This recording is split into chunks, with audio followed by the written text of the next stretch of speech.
Oh, hey guys, welcome to the next episode of the 64 TR4. And today we're going to continue with our list of items that we need to fix or change or replace or whatever we need to do. So, quick recap of the previous episode. We worked on the wiring harness because there was a problem with it. There was a wire that somebody let the smoke out of. And somebody corrected me in that video about my pronunciation of specific words. Instead of insulation, I was using isolation. So for me, the verb insulate and isolate is the same thing because in Bulgarian we use isolate.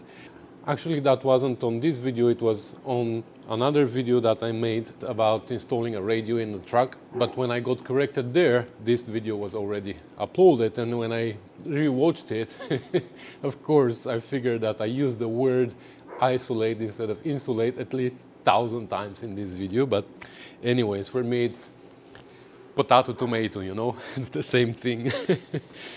Sorry, you know my English is not the best, but I appreciate the correction, and I always encourage you guys to correct me when I say things wrong because I want to improve my English. I know my accent is something that is hard to correct, but when I use the grammar wrong, then I'd like to be corrected. So I appreciate that.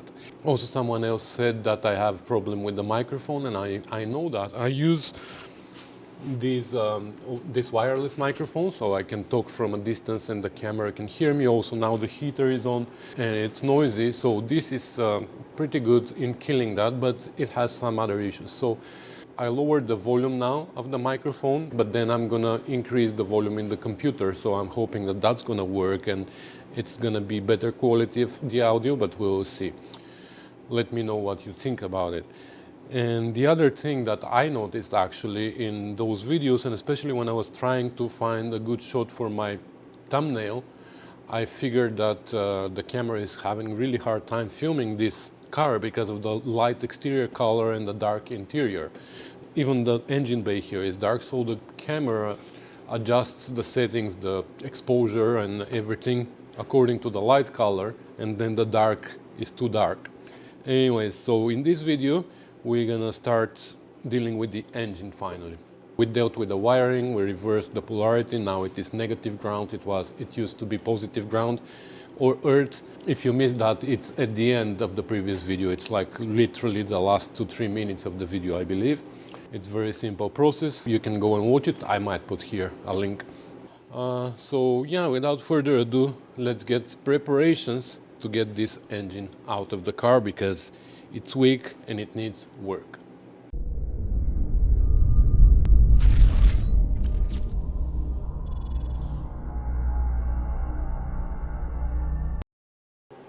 Before I begin though, I have to clean up this desk and even this table because this is where I'm gonna put my parts, and if I need tools, they're all in a pile, I need to put them away properly so I can find them when I need them. So we will do that, and then we're gonna begin by removing this bonnet because it's gonna be in our way. And before I forget, I want to mention this, that we're gonna remove it here from the hinges, so we're gonna leave the hinges on the car and we're gonna remove the bonnet from here. So there's 3 bolts per hinge on this side and there's 1 here on this side. And this is extremely important, guys. You need to know that this bolt here on the side is shorter, because if you use a longer bolt, it's gonna poke through your paint job outside. So don't ask me how I know that. Anyways, let me clean up and we're gonna get crack-a-lacking.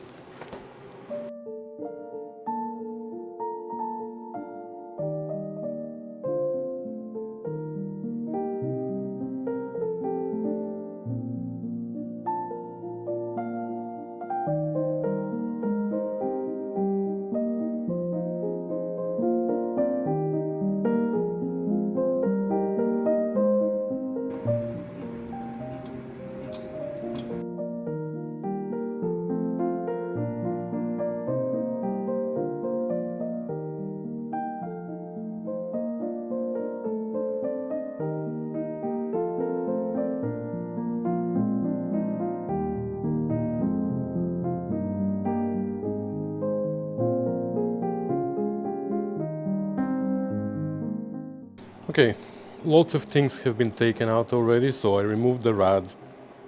It leaked, of course it leaked on the floor. I need to bring some cat litter, because look, I hate when it leaks like that, and I spread it around. So anyways, I'll bring cat litter. So here I wanted to show you this. The fan is broken here. The owner knew about that, so he told me that we need to buy a new one. So we will see. I think Chef Tash said he has a used one, so we can buy a used one from him instead of spending a lot of money on a new one. I removed the distributor, started removing the fuel pump, but this bolt there is like really hard to reach. I used the stubby wrench and still it's not easy to reach, so I'm just gonna leave the fuel pump there. I was concerned more about the glass here, the glass bowl on this side, but I don't think it's gonna be a problem, especially when we remove the steering column, because we need to remove this steering shaft. We need to remove it from there. Otherwise it's going to be in our way here for the engine and transmission and everything, because we're going to take the engine and the transmission together at the same time. I clamped the fuel line and I disconnected it. I disconnected the other side too that was going to the carbs. So what's left on this side is I need to disconnect this line. This is the oil line that goes to the oil gauge inside. So I'm going to disconnect it from the engine and we're gonna tack it to here, or maybe we can just disconnect it from here as well and take it out of the way completely. Anything else on this side can stay. The hoses, oh, I noticed this pipe has been patched. I guess it had a leak and they put a piece of hose over it, so we'll see if we're gonna buy a new one or we can just eliminate it since the owner is not using it. You see, he said that he doesn't need the heat, so he disconnected this hose as well. We'll see. I'm gonna see him on Sunday and we're gonna discuss. Maybe he wants me to rebuild this part, I don't know. Maybe we can connect it back to normal or just cap here and forget about it. On the other side, obviously I removed the intake with the carbs. I removed the generator from here. Now I have access to these bolts. Hopefully these are gonna survive. I doubt it, but we will see. I'm gonna spray WD-40 now and I'm gonna let it soak for a while. I'm not gonna remove the starter motor. I think it's not gonna be in the way. And then what's left is this cross member that needs to come out, and it's pretty tricky here. I don't even know where the bolts are. Yeah, they're gonna be pain in the butt to remove, but believe me, they're even more pain in the butt when you have to put them back. Ask me how I know. And last but not least, we need to undo the engine mounts from there. And what's that underneath? I don't know what that is. This hose we're gonna remove as well because it goes under the steering rack. So I'm hoping that we won't need to remove the steering rack from here. Hopefully we're gonna be able to pull the engine forward, lift up a little bit, because where it is right now, if we lift up, the bell housing is gonna hit there. So if we can move it a few inches forward and then lift up, that's gonna give us the possibility to do that there, and then it's gonna come out together with the whole transmission. That's where I'm at, and we're gonna keep going. Manifold to downpipe. So I managed to get 2 of them off. This guy talks way too much. And I've managed now to get... Well, at least it's nice to see that someone else is also having troubles with removing hard to reach bolts, while I'm having troubles doing the same here. So anyways, Chef Tash is keeping me company. I was able to remove those 3. They are not actually with bolts coming on the other side. I was surprised to see that. I remember on another TR4 that I worked before, I think there were only bolts coming from this way, and there was a nut on the back that was welded to the frame, but whatever. So this one at the bottom was like this. There was a bolt and there's a nut on the frame, but the other 2 are bolts that were coming from the other side and not on this side. So they were real pain in the butt, but they are removed now. Oh, look at that, huh? Something happened here. I guess this was an accident or something. I don't know. Anyway, something else I discovered as I was there underneath trying to remove those bolts. I don't know if you see here, let me turn on the light. The bolts are right here in the back, you see? That's where the bolts are. But I was here underneath and I discovered this. So the frame needs a repair here. Because the bump stop went through the frame, you see? So this needs to be repaired. And this means that this spring is not very solid because it obviously, like the car was very low. The car is really low and I'm actually having a hard time putting a jack underneath. I think that the springs might be a little bit too soft, too old, but if the owner likes it this way, it's fine. Anyways, just wanted to show you that. Now that all the bolts are out, let's see this cross member. Oh my god, look. Oh. Wow. That's something is different than the other TR4 that I was working on. I don't know, but it came out easy. Well, not really.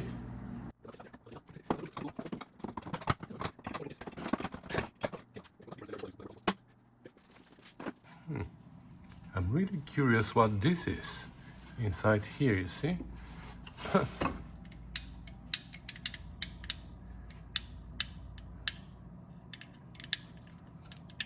It's not attached to anything, but it's a pretty sturdy bracket.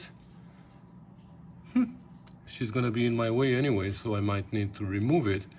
But I'm really curious what this is. Never seen that before.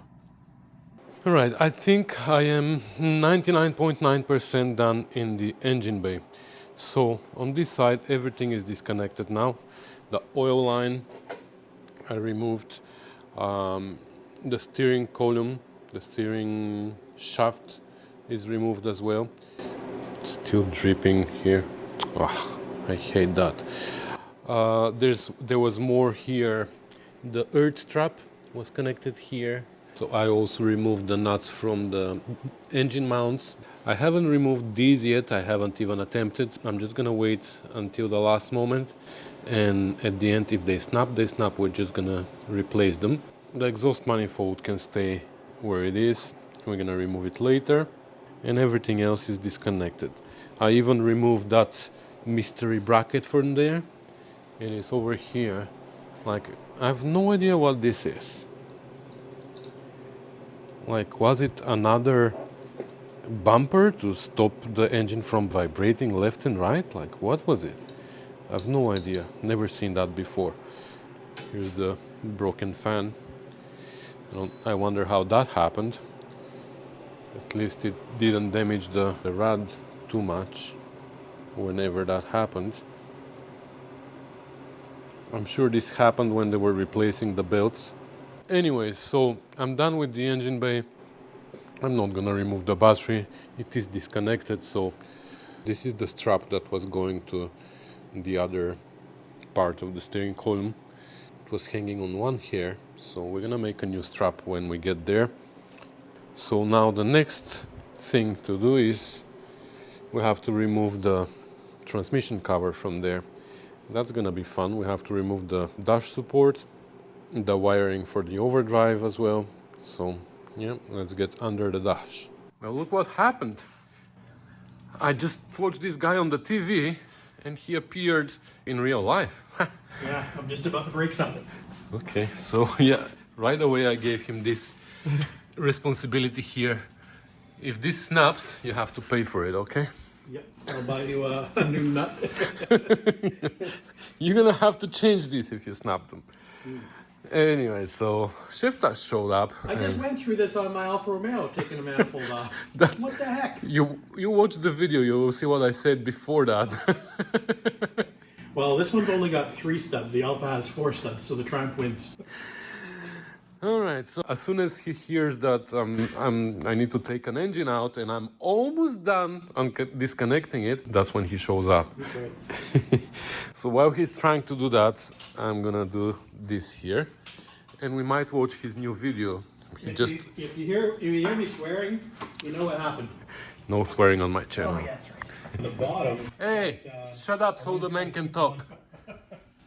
What did you say? I said success. Ah, success? Yeah. So they're all I removed? didn't even break one. How much per hour? 100. Okay. Okay, you're not hired. Okay, so he succeeded there, and I succeeded partially here, but look what's happening here. This is all the back of the Foam. the back of the carpet. Oh, like I don't know, like look, it turns into dust right away. So this is the carpet. It's amazing. I guess that's what's happening also inside the seats. So when we get there, we will get out of there. Anyway, so I'm gonna vacuum this out now, and we're gonna remove the transmission cover. We need to disconnect the rear end of the transmission, the mount, the U-joint, and I have to go under the car and disconnect the slave clutch cylinder. And then we're gonna be almost ready to start pulling it out. All right, this might have something to do with the fact that the overdrive was not working. It just pulled out, like I didn't disconnect that. It was just not hooked up to anything. I'm pretty sure the overdrive is gonna work. It just needs oil and electrical, a little bit help. All right, so the transmission cover is out. It had all kinds of different hardware. Can you believe it? Like these are all That's a good from one. the transmission cover. That's a good one. Yeah, there's machine that's a good screws, one. there's other screws, there's like, It's an assortment. yeah, I don't think that there are any like two that are matching each other. We'll call that a smorgasbord. Anyway, so here there's something that David was just telling me about. It's a dampener for vibrations or I stuff. think so. I've not encountered one before, but I know I'm aware of them. So it's this funny looking bell thing down here. I think it's made of rubber. So I think that's a vibration dampener. We'll have to research it. Yeah. Anyways, I have to remove it, otherwise it's gonna get caught on this bracket. It's a mythical creature. I've heard about it, but never seen one. Yeah, well, now you can see Now it. we've seen one. Okay, so David is gonna do the drive shaft, and I will, in the meantime, I'm gonna go and disconnect the clutch from underneath, and then these two bolts, and I believe the speedometer cable, and I believe that's everything. But you can see here all the oil. That might be from the 3 rings here.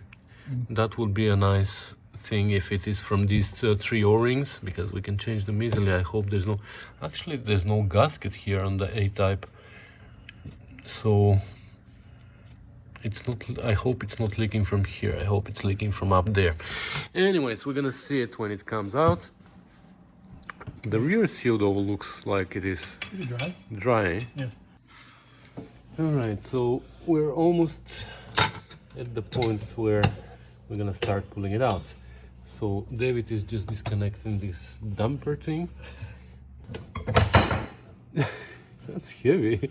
Okay. Okay, so just this bolt and we're done. He's trying to remove my fuel pump that I abandoned there. Just leave it there. No. All right, that's one stubborn guy here. So it's out. It's still full of gas, so we might just dump it here to clean the hardware. We'll see. Okay, so let's set you up on the tripod. So what's the important thing? One very important thing. What is it? Don't hook the back of the engine on the throttle shaft. Yeah, I already said that. We have to be careful there, so we can lift a little bit and push it forward so we can come close to the steering rack, and then we can lift more because there the bell housing is gonna hit. So let's see.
All right, so that was a little bit more challenging than what I expected, to be honest.